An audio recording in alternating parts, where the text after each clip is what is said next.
안녕하세요. 뉴스반장입니다.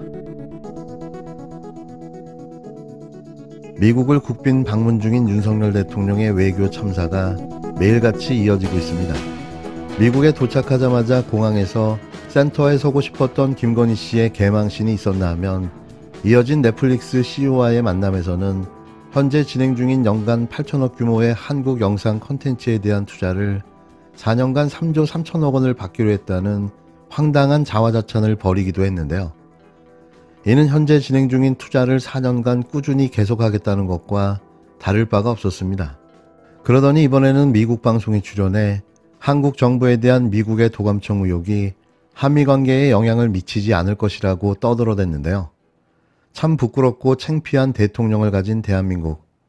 우방국이자 동맹을 대상으로 벌인 불법적인 도청을 단 한마디에 항의도 못하고 알아서 또 무릎을 꿇고 스스로 자빠지고 말았습니다. 과연 대한민국이 주권 국가이기는 한 걸까요? 보다 이렇게 한없이 부끄러울 수가 있나 싶은데요. 저자세 굽신 외교, 사대주의 끝판 대통령의 외교가 대한민국을 미국의 53개주로 만들어버렸습니다.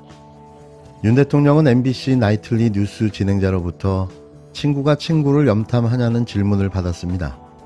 이에 윤 대통령은 일반적으로 친구끼리는 그럴 수 없다면서도 이 사안은 한미동맹을 지지하는 철통 같은 신뢰를 흔들 이유가 없다고 말했는데요.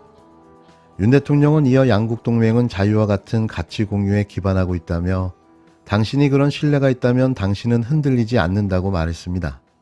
MBC는 윤 대통령이 미국이 동맹국에 대해 스파이 활동을 한 것이 노출된 게 어색하다는 점을 인정하면서도 양국 관계는 높은 수준의 신뢰를 바탕으로 구축되어 있음을 강조했다고 보도했는데요. 윤 대통령이 미국 도감청 의혹에 대해 공개적으로 입장을 밝힌 건 이번이 처음입니다. MBC는 이 발언을 전하면서 자신들이 본 기밀 문서 중 하나는 한국의 관리들이 워싱턴의 요청에 의해 우크라이나에 군수품을 넘겨줄 수 있다는 걸 우려하는 내용이었다고 덧붙였는데요.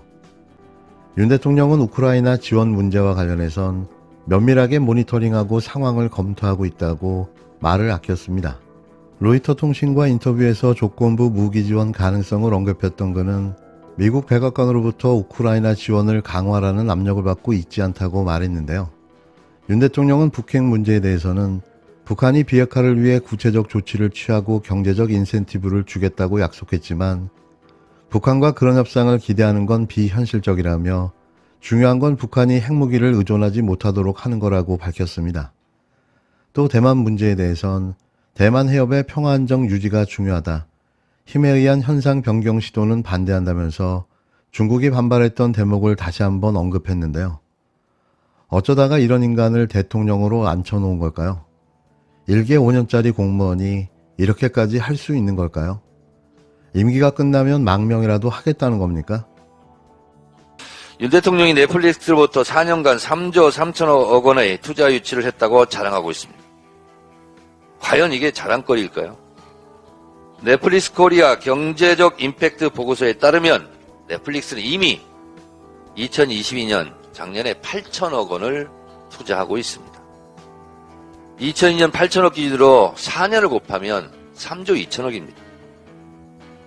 그런데 한국의 콘텐츠 강세가 계속 이어지기 때문에 넷플릭스는 8천억이 아니라 1조 2천억 이렇게 투자를 늘려갈지도 모릅니다. OTT 시장에서 한국은 부동의 콘텐츠 강국입니다. 우리가 투자 유치를 안 해도 넷플릭스는 한국에서 돈을 벌어가기 위해서 투자를 할 수밖에 없습니다. 이게 대통령의 방미의 첫 성과 자랑입니까? 윤 대통령이 진짜 할 일은 따로 있습니다. 바로 저작권 문제 해결입니다. 2021년 블룸버그 통신은 넷플릭스 내부 문건을 근거로 오징어 게임의 가치를 약 1조 원으로 평가하고 있습니다. 넷플릭스가 투자한 오리지널에 대해 국내 비독점 유통과 해외 독점 저작권은 100%입니다. 다시 말해서 오징어 게임 제작사 220억에서 240억 투자 대금 외에는 별도의 수익이 없습니다. 제주는 곰이 부리고 돈은 왕서방이 본다는 것처럼 넷플릭스가 불평등하게 한국에서 돈을 엄청 벌어가고 있는 겁니다. 그러니까 넷플릭스는 한국 콘텐츠 제작자를 이용해서 마치 넷플릭스 하청기지로 덜 나겠다는 게 한국 콘텐츠 관련자들의 피눈물입니다. 이것이 불편한 진실입니다. 윤 대통령님, 역사적 사실이라고 또 OTT 넷플릭스 현실 시장이 이ram에도 계속 자랑만 하시겠습니까? 계속 일본 총리 같은 뭘 역사적 발언만 계속하고 한국 콘텐츠 제작자들의 피눈물을 모르니까 외면하겠죠.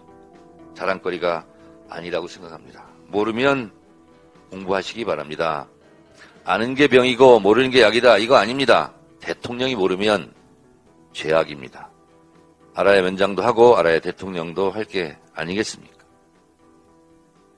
대통령의 말 한마디에 한반도 운명이 왔다 갔다 합니다. 불안과 공포에 떠는 국민들의 심정을 조금이라도 헤아리시기 바랍니다. 25일 뉴스타파 봉지욱 기자가 국힘당 김연아 전 의원의 돈봉투 사건에 대한 후속 기사를 보도했습니다. 이 사건은 지난해 4월 보수우파 성향의 경기도 고양시 소재 시민단체 P플랫폼이 김 전 의원을 검찰에 고발하면서 시작됐는데요. 고발장에는 김 전 의원이 수천만 원의 불법 정치자금을 받은 혐의가 적혀 있었고 이 사건은 검찰이 경기 북부 경찰청으로 넘겼습니다. 이후 경찰은 김 전 의원에게 돈봉투를 줬다는 시의원의 진술과 돈봉투를 상납하는 현장이 담긴 녹취록 파일을 확보했는데요. 구체적 물증을 확보했지만 경찰 수사는 1년이 넘게 진행 중인 겁니다. 김성호 P플랫폼 대표는 수사가 너무 지연돼서 경찰에 수차례 항의했지만 소용이 없었다. 모종의 외압까지 의심되는 상황이라고 주장했는데요. 20대 국회의원을 지낸 김연아 전 의원은 현재 국힘당 싱크탱크인 여의도연구소 경제정책센터장과 국힘당 경기도 고양시 정당협위원장을 맡고 있는데요. 봉지욱 기자의 말에 따르면 뉴스타파는 올해 초 국힘당 당원들로부터 이 사건을 제보받았고 제보자가 건넨 자료를 토대로 김연아 전 의원의 불법 정치자금 조성 의혹을 검증해 왔다고 밝혔는데요. 그는 이 과정에서 김 전 의원의 지역구인 고양시 정당협의 사무국장을 지낸 이광한 씨를 만났습니다. 정당의 하부 조직인 당협 사무국장은 통상 당협 회계 책임자를 겸직하는데요. 이 전 국장은 뉴스타파와의 인터뷰에서 김 위원장이 불법으로 정치자금을 받은 것이 맞다면서 사건 전말을 털어놨습니다. 이 전 국장은 지난해 시민단체의 고발인 명단에 포함되지 않은 인물이었는데요. 뉴스타파 취재 결과 김연아 전 의원은 차명계좌를 통해 운영 회비를 거둬왔습니다. 처음엔 사무소 운영을 위해 필요한 자금을 모으자는 취지지만 그러나 정당법 제37조 3항은 누구든지 시도당 하위 조직의 운영을 위하여 당원협의회 등 사무소를 둘 수 없다고 규정하고 있습니다. 당협 사무소를 설치할 수 없기 때문에 사무소 운영을 위한 운영 회비도 존재해서는 안 되는데요. 또한 정치자금법에 따라 선거관리위원회에 신고하지 않은 계좌로 후원금을 받으면 불법입니다. 김연아 전 의원은 당협운영위원인 A씨의 개인 계좌를 이용해 돈을 걷어왔는데요. 결국 당협이 회비를 걷는 것도 차명계좌도 모두 불법이란 얘기인 거죠. 차명계좌란 소위 말하는 대포통장인데요. 대포통장으로 뭘 하려 했던 것일까요? 이에 대해 이강한 전 사무국장은 최초에 제가 들어갔을 때 이미 운영위원회 회비를 모금하고 있는 상태였고 이게 정치자금법상 문제가 된다는 걸 잘 알고 있었다고 말했는데요. 이 전 국장은 또 당협의 회계 책임자로서 명백한 불법이라고 2차례나 경고했는데 김연아 의원이 남의 계좌라 상관이 없으니 걱정 말라고 했다고 전했습니다. 김 전 의원도 불법이란 사실을 잘 알고 있었다는 주장인데요. 뉴스타파는 고양정 당협운영 회비 계좌 내역을 입수했습니다. 여기엔 2021년 2월 4일부터 이듬해 3월 18일까지 회비가 들어오고 나간 내역이 기록되어 있는데요. 2021년 3월 18일 기준으로 입금 총액은 3,200만 원 가량이었습니다. 돈을 낸 사람은 거의 국힘당 소속 전현직 경기도의회 의원들과 고양시 의회 의원들이었는데요. 여기에는 이들의 가족이나 지인들의 이름도 등장합니다. 이 전 국장은 본인의 이름으로 거액을 넣으면 눈에 띄니까 여러 사람의 이름으로 쪼개기 입금하기도 했다고 설명했는데요. 일반 운영위원은 1년치 회비가 120만 원, 현직 시의원은 200만 원이었습니다. 특별 회비란 명목으로 300만 원을 낸 사람도 눈에 띄는데요. 이광한 전 국장도 누구인지 모르는 입금자가 꽤 있다고 말했습니다. 이 전 국장은 시의원 200만 원, 운영위원 120만 원은 김연아 위원장이 정했다면서 회비 입금은 일종의 공천 관문이었고 실제로 입금자 중 5명 이상이 국힘당 소속 기초의원으로 공천받아서 당선됐다고 폭로했는데요. 말 그대로 돈을 받고 공천을 주는 공천 장사를 했다는 거죠. 시도의원의 공천권은 사실상 그 지역구 당협위원장이 쥐고 있기 때문에 가능했던 일인데요. 차명계좌를 제공한 A씨도 현재 국힘당 고양시 의회 의원입니다. 더구나 운영회비는 당협 운영에만 쓰이지 않았는데요. 김연아 전 의원의 이름으로 나가는 경조사비와 화는 물론 본인이 사적으로 운영하는 포럼의 식대나 뒤풀이 비용, 심지어 개인 사무실 전기공사 비용까지 이 통장에서 지출된 것으로 확인됐습니다. 뉴스타파는 김연아 지역구 당협의 회비 수납 현황이라는 제목의 문건도 확보했는데요. 이 전 국장에 따르면 1년치 회비, 일반 운영위원 120만원, 시의원 200만원을 한 번에 다 내면 완납이라고 적었다는 겁니다. 그런데 현직 의원들은 계좌 입금 말고 현금을 내기도 했는데요. 현금으로 완납한 사람은 직불이라고 추가로 표시했다는 사실도 폭로했습니다. 문건에 직불로 표시된 돈봉투 현금의 총액은 약 1,000만원이었습니다. 계좌에 입금된 3,200만원을 더하면 불법 정치자금으로 의심받는 액수는 총 4,200만원에 이르는데요. 2022년 1월 21일, 이날 김연아 전 의원은 당협운영위원들을 불러 모아 회비 납부를 독려하기도 했습니다. 국힘당 고양시 의회 의원이었던 B씨도 참석해 이날 모임 내용을 녹음했는데요.